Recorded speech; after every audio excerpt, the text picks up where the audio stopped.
The Supreme Court is wrapping up its term in just days. Since the passing of Justice Antonin Scalia in February, the court has had just 8 members on the bench.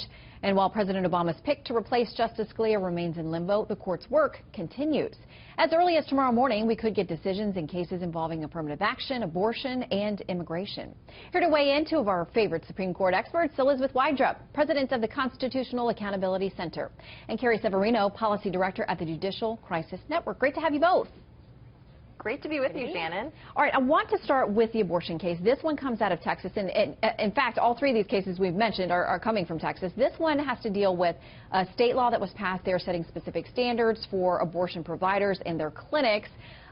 Elizabeth, how do you think it turns out? And again, we're always looking at the potential of a 4-4 tie in these cases, which would leave the lower court ruling in place.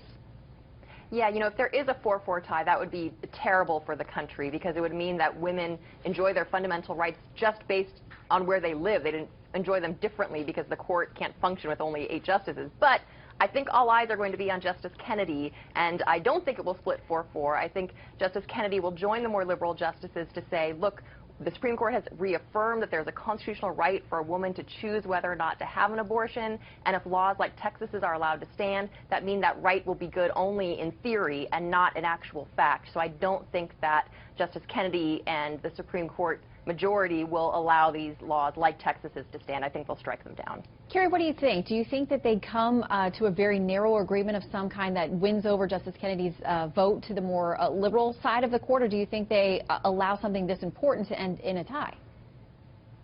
Well, I think it's possible it'll be an 4-4 decision, but I think in that case we'd see it come up again to the court. I just think it's so ironic in this case we have a group called Whole Women's Health arguing to lower health standards in order to raise their bottom line. So I think that it's going to be hard actually to win Justice Kennedy's vote, but it's frightening that we have at least 4 justices in the court who don't seem to think states have a right even to make reasonable health concerns for their women, bringing up the health standards in response to things like the Gosnell tragedy in Maryland. So I do hope that we see the Supreme Court saying we've got to have health for women, and sometimes that means making reasonable standards on abortion.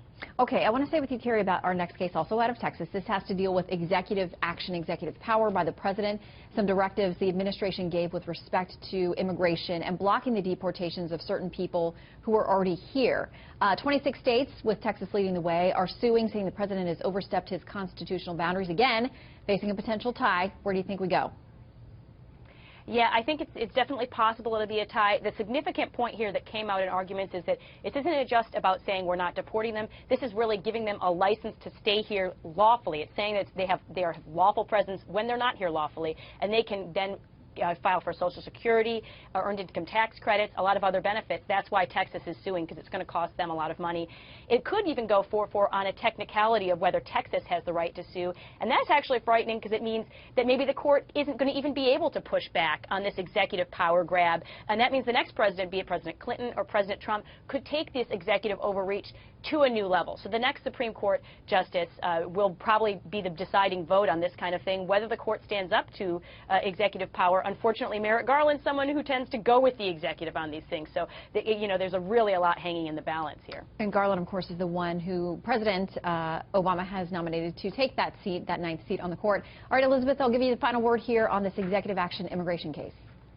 Yeah, you know, it's not just Merrick Garland who might rule in that direction. I think we'll see justices from across the ideological spectrum come together to say that, as the Supreme Court has said before, that the executive has exactly the kind of discretion to take into account whether someone has U.S. citizen children, whether someone is or is not a threat to national security, in using the limited resources that Congress has delegated to the executive to deport just a small fraction of the people who are here without documents. This is a very sane, constitutional, lawful way of saying, you know, we're going to focus our resources on removing people who pose a threat to national security and not deport people who are members of our community, who are parents to U.S. citizens or lawful permanent residents.